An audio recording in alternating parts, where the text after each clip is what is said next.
What is planking and how does it work? Planking is an isometric exercise that involves holding a static position in which your body is aligned in a straight line from head to heels. The exercise primarily targets your core muscles, including your rectus abdominis, obliques, transverse abdominis, and erector spinae muscles. Planking requires no equipment and can be done anywhere, making it a convenient and effective way to improve your fitness. The benefits of planking for your body.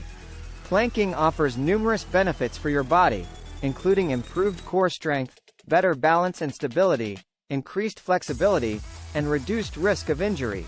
It can also help to boost your metabolism, improve your posture, and enhance your overall fitness level. How to properly perform a plank. To perform a plank, start by getting into a push-up position with your arms straight and your hands shoulder-width apart. Engage your core muscles and hold your body in a straight line from head to heels for the desired amount of time. Be sure to keep your shoulders down and back, and avoid letting your hips sag or arch. Common mistakes to avoid when planking. Some common mistakes people make when planking include arching their back, lifting their hips too high, or allowing their head to drop. It's also important to avoid holding your breath or rushing through the exercise. Instead, focus on maintaining proper form and breathing steadily throughout the plank. How often should you plank? For best results, it's recommended to plank at least 3 to 4 times per week. However, you can safely perform planks every day as long as you listen to your body and don't overexert yourself. How long should you hold a plank? The ideal length of time to hold a plank will depend on your fitness level and experience. Beginners may start with shorter holds of 20 to 30 seconds and gradually work their way up to 1 to 2 minutes. More advanced athletes may be able to hold a plank for several minutes at a time. How to make planking more challenging. To make planking more challenging, you can try incorporating variations such as side planks, plank jacks, or single leg planks. You can also add weights, use an unstable surface, or increase the duration of your holds. How to modify planking for beginners. If you're new to planking, it's important to start slowly and gradually build up your strength and endurance. You can modify the exercise by performing it on your knees, using a wall or bench for support, or shortening your hold time. How to modify planking for advanced athletes. For more advanced athletes, you can increase the difficulty of planking by adding movements such as arm or leg lifts, performing it on an unstable surface, or using a weighted vest. The role of proper form and posture in planking. Proper form and posture are essential for getting the most out of your plank exercise. Be sure to keep your body in a straight line from head to heels, engage your core muscles, and avoid letting your hips sag or arch.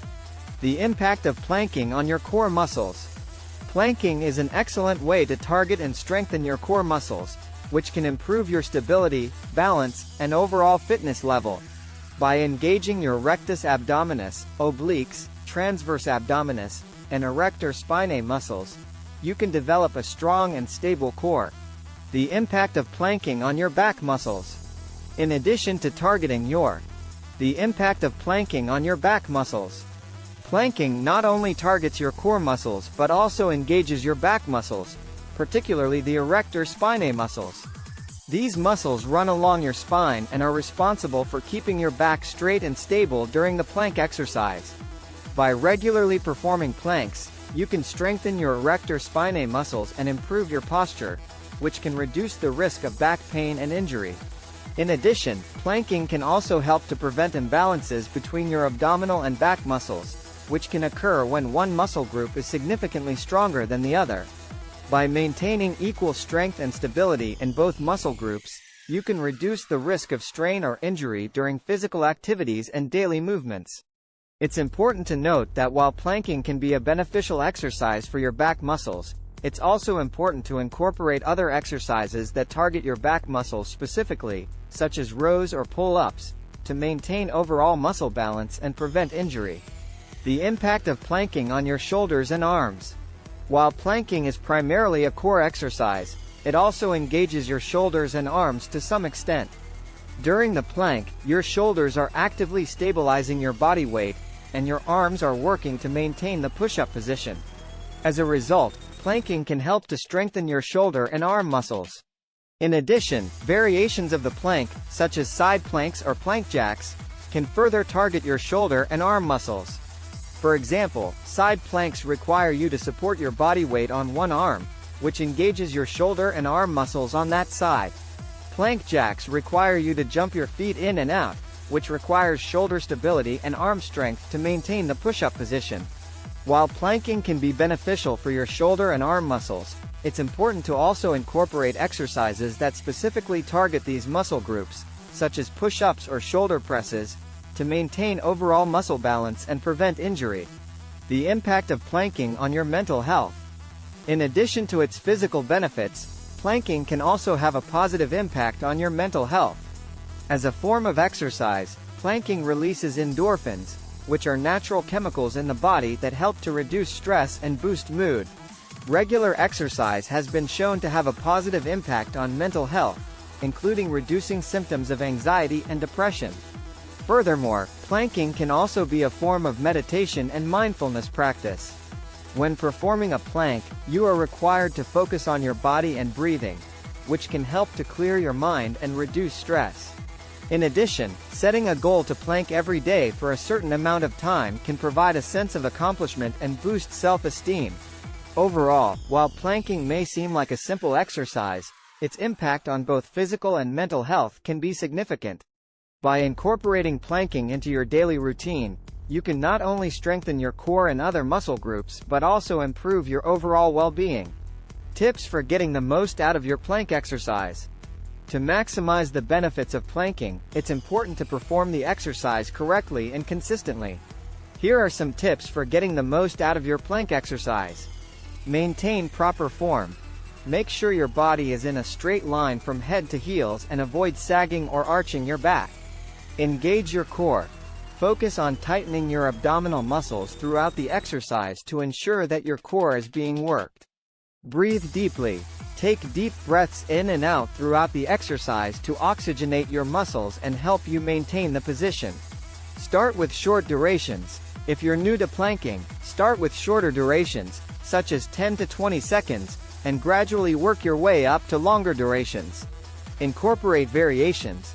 To challenge yourself and target different muscle groups, try incorporating variations of the plank, such as side planks or plank jacks. Consistency is key. To see results, it's important to perform the plank exercise regularly. Aim to plank for at least 1 minute every day, or every other day. By following these tips, you can ensure that you're getting the most out of your plank exercise and achieving your fitness goals. How to modify the plank exercise for different fitness levels.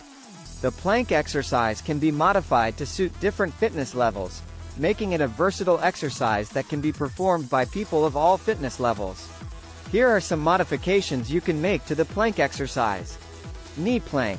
If you find the traditional plank too challenging, you can modify the exercise by placing your knees on the ground instead of your toes. This reduces the amount of weight you're lifting, making the exercise easier. Elevated plank. If you're looking to increase the intensity of the plank exercise, you can modify the exercise by elevating your feet on a step or bench. This shifts more of your body weight onto your arms and shoulders, making the exercise more challenging. Side plank. To target your oblique muscles and add variety to your workout, you can perform side planks. In a side plank, you support your body weight on one arm and the side of one foot, while lifting your other arm towards the ceiling. Plank with leg lift. To further engage your glutes and hip muscles, you can perform the plank exercise with leg lifts. In this variation, you lift one leg off the ground and hold it in the air for a few seconds before switching sides.